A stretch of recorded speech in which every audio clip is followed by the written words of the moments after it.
Hi viewers, welcome to mega nine TV. Super star Mahesh Babu, దర్శక ధీరుడు SS Rajamouli వీరి కాంబినేషన్లో వస్తున్న ఎస్ఎస్ఎంబి 29 సినిమా మీద అయితే చాలా ఎక్స్పెక్టేషన్స్ ఉన్నాయి. మహేష్ బాబు 50 పుట్టినరోజు సందర్భంగా ఈరోజు ఒక ప్రీ లుక్ను కూడా రిలీజ్ చేశారు. దాని గురించి మాట్లాడదాం. మనతో పాటు సీనియర్ ఫిల్మ్ క్రిటిక్ అప్పాజీ గారు ఉన్నారు. ప్రీ లుక్ గురించి సార్ ఏం చెప్తారో అడిగి తెలుసుకుందాం. హాయ్ సార్, నమస్తే. నమస్తే గంగాధర్. సార్, మహేష్ బాబు ఫ్యాన్స్ అయితే ఎప్పటి నుంచో ఆతృతగా ఎదురు చూస్తున్నారు. అవును, అవును, రాజమౌళి సినిమా నుంచి అసలు ఒక చిన్న ఏదన్నా ఇవ్వండి మాకని. అవును. ఇవాళ ప్రీ లుక్ రిలీజ్ చేశారు. అది ఎలా అనిపించింది ఏంటి సార్? అంటే ప్రీ లుక్ ఏదైతే ఈ సినిమా మీద అందరూ కూడా అంచనాలు పెట్టుకుంటున్నారో దాన్ని పెంచేలాగా ఉంది. ఇప్పుడు అదొక అంటే అడ్వెంచరస్ యాక్షన్ అడ్వెంచర్ తర్వాత విత్ డివోషనల్ టచ్ అది కనిపిస్తుంది. రాజమౌళి సినిమాలు అంటేనే ఇప్పుడు విపరీతమైనటువంటి క్రేజీ కదా. ఇప్పుడు ఆయనకు వరుసగా ఫెయిల్యూర్ లేకుండా ఉన్న డైరెక్టర్ కావడం వల్ల ఈ సినిమా మీద పైగా అతని సినిమాలు RRR, ఆస్కార్ లెవెల్, బాహుబలి, ముఖ్యంగా RRR సినిమాతో ఆస్కార్కి వెళ్ళడం, అక్కడ హాలీవుడ్ డైరెక్టర్స్ కూడా రాజమౌళిని ప్రశంసించడం జరిగింది. కాబట్టి ఇప్పుడు ఇది మనం పాన్ ఇండియా సినిమాగా కూడా చెప్పడానికి లేదు, దీన్ని పాన్ వరల్డ్ సినిమా ఇది. దట్టు నాకు తెలిసి రాజమౌళి తన కెరీర్లో ఫస్ట్ టైము తన సినిమా గురించి అంచనాలు పెంచేలాగా చెప్పడం అనేది నెవర్ సీన్ బిఫోర్ అనే యూజ్ చేయడం అనేది అసలు మామూలు విషయం కాదు కదా. మామూలుగా ఆయన కొంచెం చాలా హంబుల్గా అలా ఉంటాడు. అతను చూస్తే ఈ ఈ ఈ రేంజ్ సినిమాలు ఇన్ని బ్లాక్ బస్టర్లు తీసిన డైరెక్టర్ అయినా అనిపించేలాగా ఉంటాడు. చాలా ఒబీడియంట్, డౌన్ టు ఎర్త్ ఉంటాడు ఆయన. అటువంటిది first time never seen before అని చెప్పడం అన్నది ఇంకా అసలు అంచనాలను ఇంకా 100 రెట్లు పెంచేలాగా చేస్తుంది ఈ ప్రీ లుక్. అంటే ఆయన రాజమౌళి దానికి వివరణ కూడా ఇచ్చాడు. ఇదేదో ఒక లుక్లోనో లేకపోతే ఒక చిన్న రీల్లోనో ఒక ప్రెస్ మీట్లోనో చెప్పేది కాదు, మనం చెప్పేది కాదు. ఇవన్నీ చెప్పాలంటే మాకు కొంచెం టైం కావాలని ఆయన నవంబర్లో రిలీజ్ చేస్తామని చెప్పి అంటున్నారు. డెఫినెట్గా అంటే రాజమౌళి మహేష్ బాబు కాంబినేషన్ కోసం ఎప్పటి నుంచో ఫ్యాన్స్ అందరూ వెయిట్ చేస్తున్నారు. అందువల్ల కూడా ఈ కాంబినేషన్కి ఇంత క్రేజ్ ఉంది. ప్లస్ ఇప్పుడు మహేష్ బాబు సినిమా గుంటూరు కారం వచ్చి ఆల్రెడీ ఇప్పుడు 1.5 year అయిపోతుంది. ఈ సినిమా రావడానికి ఇంకా కనీసం ఒక 1.5 year పట్టే అవకాశం ఉంది. కాబట్టి ఇంక రోజు రోజుకి అంచనాలు పెరుగుతుంటే ప్రతి అప్డేట్ కోసం కూడా ఈ ఫ్యాన్స్, ఇంకా మహేష్ బాబు ఫ్యాన్స్ రాజమౌళి ఫ్యాన్స్ అనే కాదు, సినిమా లవర్స్ అందరూ కూడా వరల్డ్ వైడ్గా ఉన్న మన తెలుగు వాళ్ళు కానీ ఇండియన్స్ అందరూ కూడా దీని ప్రతి అప్డేట్ కోసం కూడా వెయిట్ చేస్తారు. దానికి తగ్గట్టుగానే ఇది ఉందని చెప్పొచ్చు మనం. అంటే ప్రీ లుక్లో చూసుకుంటే మెడ మీద నుంచి రక్తం కారుతున్నట్టుంది. మెడలో శివుడికి అంశకు సంబంధించి త్రిశూలం ఉంది. అవునవును. అడ్డుబొట్లు 3 అవి ఉన్నాయి. అవునవునవును. ఇంకా నంది ఉంది, రుద్రాక్ష. అందుకనే మనం ఇది action adventure with devotional touch okay అని మనం చెప్పొచ్చు. అంటే మహేష్ బాబుని ఇప్పటివరకు మనం మహేష్ బాబు చేసిన సినిమాల్లో కొన్ని యాక్షన్ ఇది ఉన్నా కూడా ఇంక ఇది ఇంతకుముందు ఎప్పుడు మహేష్ బాబు సినిమాల్లో చూడనంత ఫెరోషియస్గా ఉండే అవకాశం ఉంటుంది. దట్టు వరల్డ్ ఆడియన్స్ని దృష్టిలో పెట్టుకొని ఇప్పుడు దీన్ని not only Telugu, not only Hindi కాబట్టి అటు ఇంగ్లీష్ లాంగ్వేజ్ మాట్లాడే వాళ్ళు కానీ, ఫ్రెంచ్ కానీ, జర్మనీ, ఆల్రెడీ మనకి జపాన్లో మార్కెట్ ఉంది. ఇలాగా ప్రపంచవ్యాప్తంగా ఉన్న ప్రతి భాష ప్రేమికులందరూ, సినిమా ప్రేమికులందరూ కూడా మెచ్చుకునేలాగా ఈ సినిమాని రూపొందించే ప్రయత్నం ఆయన రాజమౌళి ఎఫర్ట్ పెడతాడు. డెఫినెట్గా ఆ రేంజ్లో ఉంటుందని మనం ఎక్స్పెక్ట్ చేయొచ్చు. అదే ప్రపంచ యాత్రికుడు అన్నట్టు ఒక స్టోరీలో అయితే నడుస్తుంది సార్. అది డివోషనల్ టచ్ ఉంటుంది అంటున్నారు. అవును.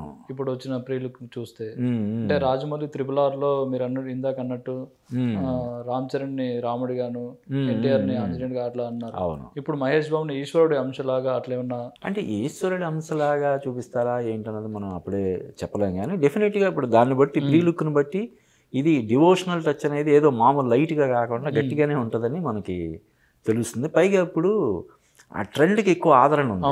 ఒక పక్క అక్కడ రామాయణ సినిమా దాన్ని 1000-2000 కోట్లు అంటున్నారు. సో ఇది కూడా చాలా భారీ బడ్జెట్ సినిమా కాబట్టి ఇప్పుడు ఆడియన్స్ అందరూ కూడా అది ఎక్కువ ఇష్టపడుతున్నారు. కాబట్టి డెఫినెట్గా ఇప్పుడు RRRలో కూడా నువ్వు అన్నట్టు అది ఉంది, బాహుబలిలో కూడా కొంత ఉంటుంది. ఇందులో కూడా డెఫినెట్గా దాన్ని ఇంకొంచెం ఎక్కువ మోతాదులో ఉంటుందని మనం ఎక్స్పెక్ట్ చేయొచ్చు. డివోషనల్ ఇది ఆధ్యాత్మికపరమైనటువంటి అంశాలు ఈ సినిమాలో ఎక్కువ మోతాదులో ఉంటుందని మనం ఖచ్చితంగా ఎక్స్పెక్ట్ చేయొచ్చు. ఇకపోతే ఈ సినిమాకి సంబంధించి అందరూ కీరవాణి ఆయన అన్ని సినిమాలకు కూడా ఇప్పుడు రాజమౌళి స్టూడెంట్ నెంబర్ 1 దగ్గర నుంచి ఇప్పటి వరకు ఆయన ఆస్థాన సంగీత దర్శకుడు. నాకు తెలిసి కీరవాణి కేవలం సంగీతం లేదంటే బాణీలు బ్యాక్గ్రౌండ్ స్కోరే కాకుండా క్రియేటివ్ పరంగా కూడా రాజమౌళికి ఒక రైట్ హ్యాండ్ లాగా ఉంటాడేమో అని నాకు అనిపిస్తుంది.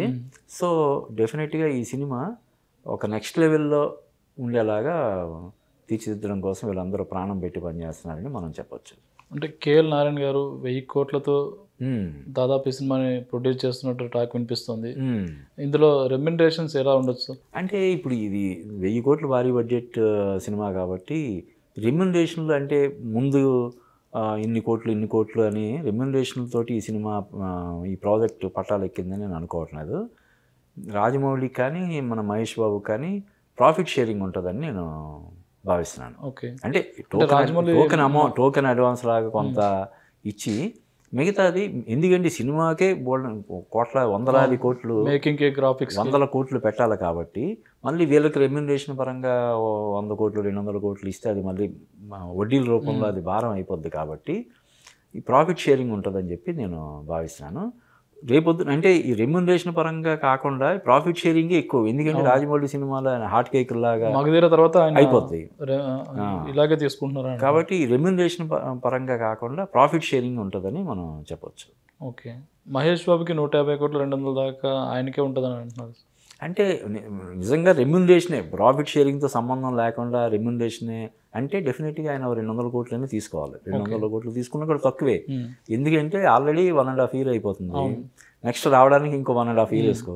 ఈ 3 సంవత్సరాల్లో మామూలుగా ఆయన సినిమాలు చేసుకుంటే సంవత్సరానికి 2 సినిమాలు చేసుకున్నా కూడా 6 సినిమాలు, 6 ఇంటూ సినిమాకి ఒక 100 కోట్లు అనుకుంటే కూడా 600 కోట్లు కదా.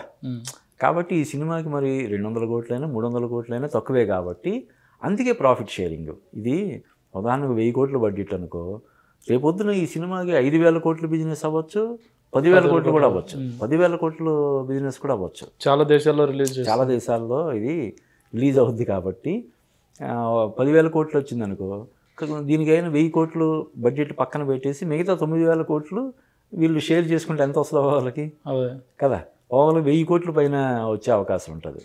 ఆ రకంగా మనం రెమ్యునరేషన్ పరంగా కాకుండా ప్రాఫిట్ షేరింగ్గా మనం చెప్పుకోవచ్చు.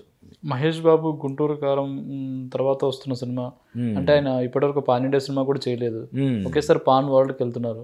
అవును, ఎలా ఉంటుంది సార్? అంటే అదే రాజమౌళి సినిమా అంటే ఇప్పుడు ఇంకా RRR తర్వాత డెఫినెట్గా పాన్ వరల్డ్ సినిమానే. అంటే ఆయన మామూలుగానే తన ప్రతి సినిమాతో స్థాయిని పెంచుకుంటూ వచ్చాడు. మనం చూస్తే ఫస్ట్ స్టూడెంట్ నెంబర్ 1 దానికి కె రాఘవేంద్ర పర్యవేక్షణ అని పడింది. అంటే ఏదో ఒక ఇంటర్వ్యూలో నేను అప్పుడు నాకు చూశాను, ఆ క్రెడిట్ తనకి రాలేదు అన్న ఒక చిన్న బాధ అనేది నాకు కనిపించింది. రాఘవేంద్ర గారు మంచి ఫామ్లో ఉన్నాడు అప్పటికి. సో ఇది రాఘవేంద్ర అకౌంట్లో పడిపోయింది ఎక్కువ. ఓకే, సింహాద్రి వచ్చిన తర్వాత రాజమౌళి సత్తా ఏంటన్నది తెలిసింది. ఓకే, అలాగా నీకు స్టూడెంట్ నెంబర్ 1, సింహాద్రి, సై, విక్రమార్కుడు, ఛత్రపతి, మగధీర, మర్యాద రామన్న, ఇలాగ అంటే భారీ బడ్జెట్ సినిమాలతో పాటు మధ్యలో ఆట విడుపు లాగా సునీల్తో మర్యాద రామన్న, అప్పటికి పెద్దగా స్టార్డమ్ లేనటువంటి నానితో ఏగా సినిమాలు చేసి, ఇంకా మగధీర, బాహుబలి తర్వాత నుంచి ఇంకా ఆయన చిన్న సినిమాలు చేసే ఇది లేకుండా బాహుబలి 1, 2, RRR, ఇప్పుడు ఇది. సో సినిమాతో ఎలాగైతే తన స్థాయిని పెంచుకుంటున్నాడో ఈ సినిమా తర్వాత ఇంకా పాన్ ఇండియా అనే సినిమా ఉండదు ఆయన దగ్గర నుంచి, అన్ని పాన్ వరల్డ్ సినిమాలే. మహేష్ బాబు గారు కూడా ఇంకా ఆ తర్వాత పాన్ వరల్డే చేయాల్సి ఉంటుంది. అంటే ఒకసారి రీచ్ అయిన తర్వాత ఇమేజ్ అన్నది అక్కడికి వెళ్ళిన తర్వాత డెఫినెట్గా ఇంకా దాన్ని ఫాలో అవ్వాల్సిందే కదా. ఇప్పుడు ఈ 1000 కోట్ల సినిమా చేసి తర్వాత 200 కోట్ల సినిమా, 300 కోట్ల సినిమా, 500 కోట్లైనా చేయలేదు, 500 కోట్లు కూడా చేయరు కదా. సో నెక్స్ట్ ఆయన చేసే సినిమాలు కూడా ఆ రకంగానే ఉంటాయి. అంటే మహేష్ బాబు కూడా చాలా సెలెక్టివ్గా చేస్తాడు. అంటే మహేష్ బాబు అనే కాదు, ఇప్పుడు అందరూ హీరోలు కూడా సెలెక్టివ్గానే చేస్తున్నారు. పర్టికులర్గా మహేష్ బాబు ఇంకా సెలెక్టివ్గా ఉంటాడు కాబట్టి డెఫినెట్గా ఆయన ఆ రేంజ్ సినిమాలు నెక్స్ట్ హాలీవుడ్ డైరెక్టర్స్తో కొలాబరేట్ అయినా కూడా ఆశ్చర్యం లేదు. టాలీవుడ్ డైరెక్టర్స్తో ఇంకా చేసే ఛాన్స్ ఉండదు కదా సార్. అంటే ఒక అద్భుతమైనటువంటి కథ తీసుకొస్తే ఇప్పుడు సుకుమార్ మహేష్ బాబుతో ఒక ఇది మళ్ళీ వాళ్ళిద్దరు కాంబినేషన్లో వచ్చిన సినిమా మొదటి సినిమా డిసప్పాయింట్ చేసింది, కాబట్టి మళ్ళీ ఆయన ఏదైనా ఒక మంచి సబ్జెక్ట్తో వచ్చాడు అనుకో చేస్తారు కదా. పుష్ప లాంటిది పుష్ప లాంటిది కానీ లేకపోతే ఇంకా వేరే అంటే అంత స్కోప్ ఉన్నది. అవునవునవును. సో మన టాలీవుడ్ డైరెక్టర్స్కి ఫస్ట్ మహేష్ బాబుకి చెప్పారంటారు సార్. అదే అంటే ఇది జనరల్గా కొన్ని అలా జరుగుతుంటాయి కదా, అలాగా అది అందులో నిజమెంతో మనకు తెలియదు. కానీ డెఫినెట్గా ఇప్పుడు సుకుమార్ ఏంటి, మనం మహేష్ బాబుకి ఒక హిట్ ఇవ్వలేకపోయాం అనే ఒక చిన్న అసంతృప్తి, చిన్న ఇది ఉంటుంది కదా, వెలుతు అనేది ఉంటుంది కదా, దానికోసమని ఆయనతో మళ్ళీ ఇంకో సినిమా చేయాలనే ఏదైతే ఉంటుందో దానికోసం నెక్స్ట్ ఇప్పుడు రాజమౌళి సినిమా తర్వాత సుకుమార్ రావచ్చు, లేదంటే ఇప్పుడు మన తెలుగు డైరెక్టర్ సందీప్ వంగ తక్కువ డైరెక్టర్, యానిమల్ తోటి అంతకుముందు అర్జున్ రెడ్డి తోటి ఏ విధమైనటువంటి సంచలనాలు సృష్టించాడు. ఇప్పుడు ఇంకా సెట్స్కి వెళ్ళకుండానే స్పిరిట్ గురించి అసలు ఒక రేంజ్లో మాట్లాడుకుంటున్నారు. కాబట్టి మన తెలుగు డైరెక్టర్స్కి మహేష్ బాబు అవకాశం ఇవ్వడా అని మనం అంటే డెఫినెట్గా స్క్రిప్ట్ని బట్టే కదా ఏదైనా సరే. స్క్రిప్ట్ ఎగ్జైట్ చేస్తే కొత్త వాళ్ళకి ఇవ్వచ్చు, ఎవరికైనా ఇవ్వచ్చు అన్నమాట. మహేష్ బాబు 50వ పుట్టినరోజు, కానీ ఆయన చూస్తే ఇంకా 25 ఏళ్ళ కుర్రాడిలాగే ఉంటారు. ఆ గ్లామర్ సీక్రెట్ అంటే ఏం చెప్తారు సార్? అంటే గ్లామర్ సీక్రెట్ అంటే దాని వెనకాల ఎన్ని త్యాగాలు, ఎంత కష్టం, ఎంత ఇది ఉంటుంది కదా. 50 ఏళ్ళ వయసులో నువ్వు అన్నట్టు 25 ఏళ్ళు 30 ఏళ్ళు 25 ఇంకా 25 ఏళ్ళు కుర్రాళ్ళలాగా ఉన్నాయి. 30 కూడా ఇంకా కనిపించడు మనకి కదా. దాని వెనకాల చాలా ఇవి ఉంటాయి. అంటే శరీరాన్ని ఇది చేసుకోవడం కానీ, తిండిని కంట్రోల్ చేసుకోవడం కానీ. ఇప్పుడు వెనకాల 100 కోట్లు 1000 కోట్లు ఉండి కూడా నోటిని అదుపు చేసుకోవడం అనేది ఎంత కష్టమైన విషయం కదా. అది అసలు మామూలు మనం అంటే అంటే ఏది కూడా నో పెయిన్స్ నో గెయిన్స్ అంటారు కదా. ఏది కూడా ఊరికనే రాదు. ఆ స్టార్డమ్ కూడా వాళ్ళు అంత త్యాగాలు అంత ఇది చేయడం వల్లే ఆ అందం కానీ ఆ స్టార్డమ్ కానీ అది ఉందని మనం చెప్పొచ్చు.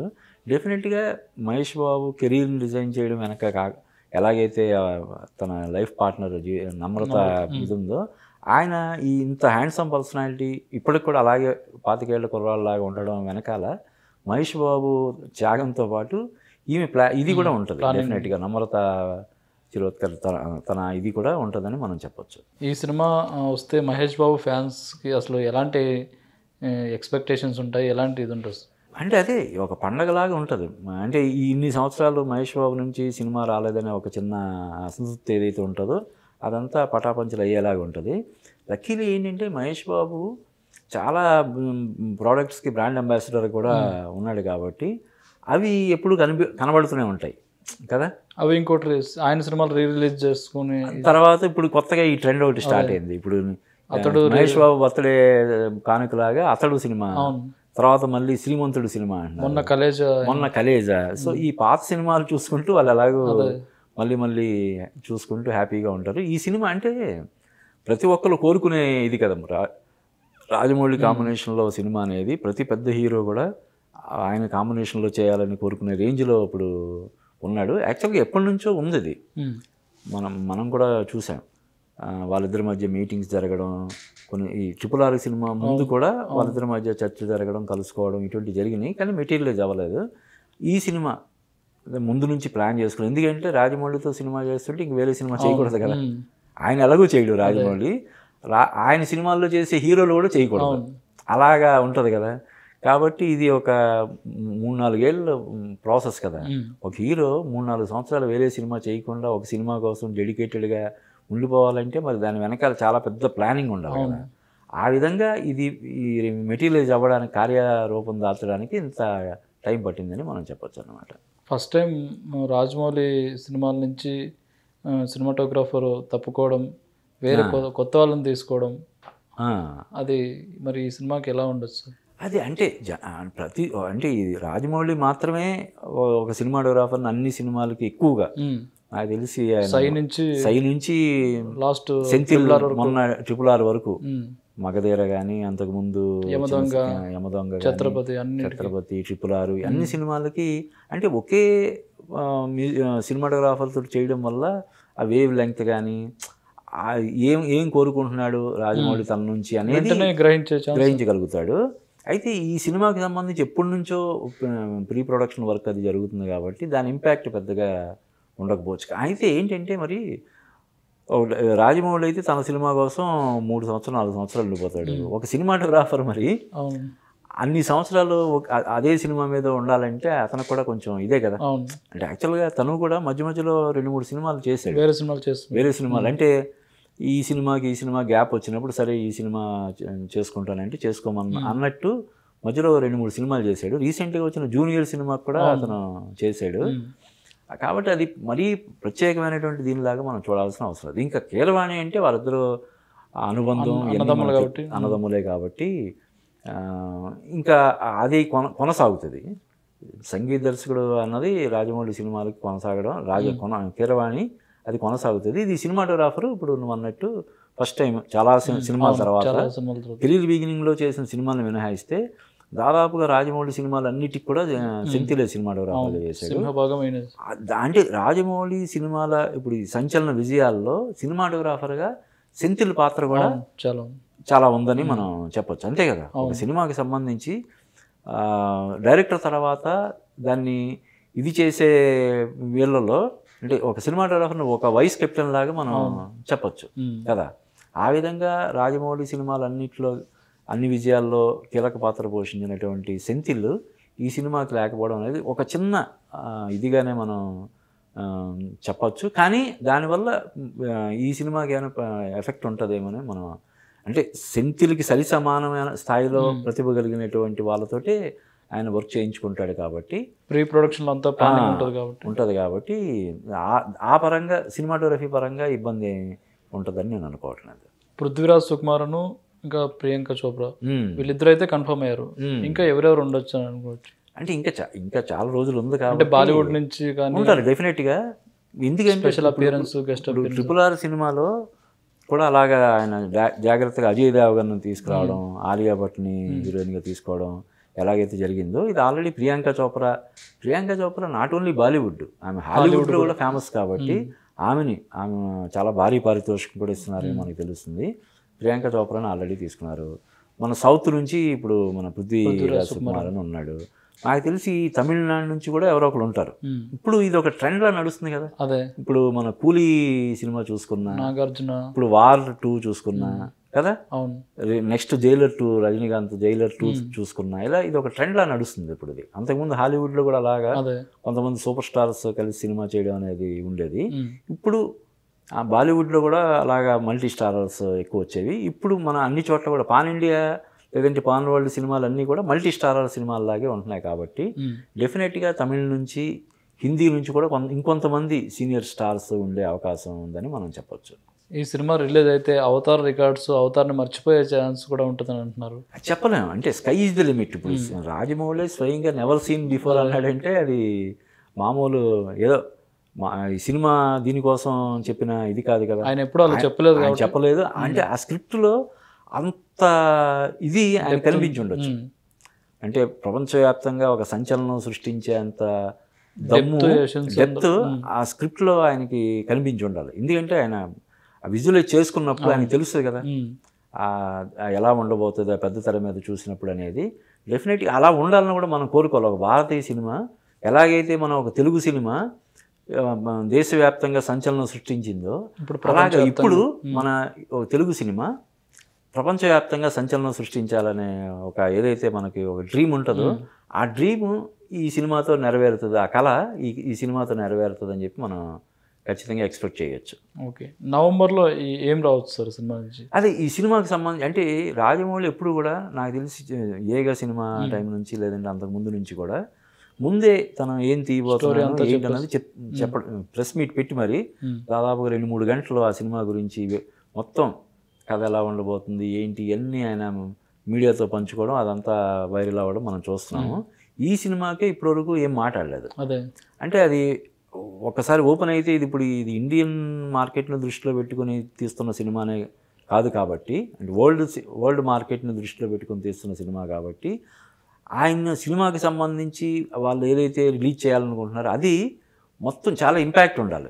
నువ్వు ఇప్పుడు వేగంగా అవతార్ సినిమా రికార్డులు అన్నావు కదా, మరి ఆ రేంజ్లో ఉండాలంటే వాళ్ళు ఫస్ట్ టైం అది రివీల్ చేసేటప్పుడు దానికి తగ్గట్టుగా వాళ్ళు దాన్ని పకడ్బందీగా ప్రిపేర్ చేసుకొని దాని కొన్ని విజువల్స్ కానీ లేకపోతే మరొకటి కానీ ఇవన్నీ ప్రిపేర్ చేసుకొని చెప్తారు కాబట్టి నవంబర్లో అంటే ఒక వినోదానికి సంబంధించినంత వరకు ఒక చిన్న సైజు విస్ఫోటనం లాంటిది ఓకే, మన రాజమౌళి నుంచి మనం ఎక్స్పెక్ట్ చేయొచ్చు. అది ప్రపంచం దృష్టిని ఆకర్షించేలాగా. అంతే కదా, మరి వరల్డ్ మార్కెట్ని దృష్టిలో పెట్టుకుని తీస్తున్న సినిమా కాబట్టి డెఫినెట్గా ఆ రేంజ్లో అది అప్డేట్ ఉంటుందని మనం ఎక్స్పెక్ట్ చేయొచ్చు. ఇప్పుడు ఇచ్చిందైతే కేవలం ఓన్లీ మహేష్ బాబు ఫ్యాన్స్ కోసం ఇచ్చారు. అంతే, అంటే బర్త్డే చిన్న ఫీస్ట్ లాగా బర్త్డే సందర్భంగా ఇస్తున్నటువంటి ఒక చిన్న కానుక నవంబర్లో ప్రాపర్గా దాన్ని అంటే వరల్డ్ మార్కెట్ని దృష్టిలో SSMB 29 అంటే ఏంటనేది అప్పుడు ప్రపంచం దృష్టి టైటిల్ కూడా అప్పుడు అంటే ఇప్పుడు ఇది గ్లోబల్ ట్రైటర్ అన్నది అది టైటిలా లేకపోతే జస్ట్ హ్యాష్ ట్యాగ్ అన్నది ఇంకా మనకి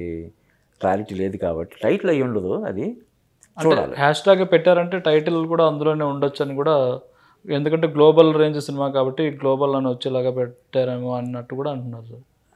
అయ్యి ఉండొచ్చు, బట్ నేనైతే అది టైటిల్ కాదేమోనని నాకు అనిపిస్తుంది. బట్ చెప్పలేం కదా, ఇప్పుడు స్టోరీ అనుకున్నప్పుడు ప్రపంచ యాత్రికుడు కాదు, కపిల్ శర్మ అని ఒక ఫేమస్ ఇది బాలీవుడ్లో షో, అతను రాజమౌళిని RRR సినిమా ఇది చేసినప్పుడు చెప్తాడు, ఇప్పుడు RRR సినిమా టైటిల్ ఏంటది, రామం రాఘవం అని తర్వాత RRRకి వచ్చేలాగా దాన్ని తీసుకున్నారు. కానీ ఫస్ట్ ఏంటి, రాజమౌళి, రామ్ చరణ్, రామారావు అలా కదా. అలాగా రాజమౌళి సినిమాకి టైటిల్ ఇప్పుడు అతను అంటాడు, రాజమౌళి సినిమాకి నెక్స్ట్ ప్రత్యేకించి టైటిల్ అవసరం లేదు అని చెప్తాడు. అలాగా ఇప్పుడు రాజమౌళికి ఉన్న క్రేజ్కి రాజమౌళి సినిమా అంటే కూడా సరిపోద్ది కదా. కాబట్టి ఇది నువ్వు చెప్పిన హ్యాష్ ట్యాగ్ అది కూడా పవర్ఫుల్గానే ఉంది, కానీ ఇంకేదైనా ఉంటుందేమోనని నాకు అనిపిస్తుంది. చూడాలి, నవంబర్లో అది రివీల్ చేస్తారా లేదా దీన్నే కొనసాగిస్తారన్నది చూడాలి. ముందు RRR కూడా జస్ట్ ముందు వర్కింగ్ టైటిల్ అనుకున్నారు, తర్వాత జనాల్లోకి వెళ్ళిపోవడం వల్ల దాన్ని టైటిల్ పెట్టి, అందుకే ఇప్పుడు కూడా ఇది ఈ హ్యాష్ ట్యాగ్ జనాల్లోకి వెళ్ళిపోయి అంత పాజిటివ్ ఫీడ్బ్యాక్ వచ్చింది అనుకో, దాన్ని టైటిల్ కింద ఉంచేయచ్చు. వాళ్ళు కూడా ఆ ఫీడ్బ్యాక్ ఎలా ఉంటుంది ఏంటని చూడడం కోసం లైట్గా అలా వదులుతారు. ఆ ఫీడ్బ్యాక్ రేపు పొద్దున్న చాలా పాజిటివ్గా వచ్చింది అనుకో, దాన్ని కంటిన్యూ చేసేయచ్చు. ఫైనల్గా వన్ వర్డ్లో చెప్పాలంటే ఏం చెప్తారు సార్ SSMB 29 ప్రీ లుక్ గురించి? అంటే ఏదైతే ఈ సినిమా కోసం ఇన్ని సంవత్సరాలు వీళ్ళు చేస్తున్నటువంటి కృషి ఉందో అది తెర మీద ఖచ్చితంగా కనిపిస్తుంది. అది మన తెలుగు ప్రేక్షకులందరూ కూడా గర్వపడేలాగా కాళ్ళు ఎగరేసుకునేలాగా ఉంటుందని మాత్రం ఖచ్చితంగా చెప్పొచ్చు. SSMB 29 ప్రీ లుక్ గురించి మీ విశ్లేషణ అందించినందుకు thank you. Thank you Gangadhar. చూసారు కదా, SSMB 29 అయితే ప్రతి తెలుగు ప్రేక్షకుడు సగౌరవంగా కాలర్ ఎగరేసుకునేలాగా ఉంటుంది. మహేష్ బాబు ఫ్యాన్స్కి అయితే ఇది ఒక ఫీస్ట్ లాగా ఉంటుందని చెప్తున్నారు. ఇది ఇవాళ ఇంటర్వ్యూ. మరో ఇంటర్వ్యూతో మళ్ళీ కలుద్దాం. చూస్తున్నాండి మెగా9 టీవీ.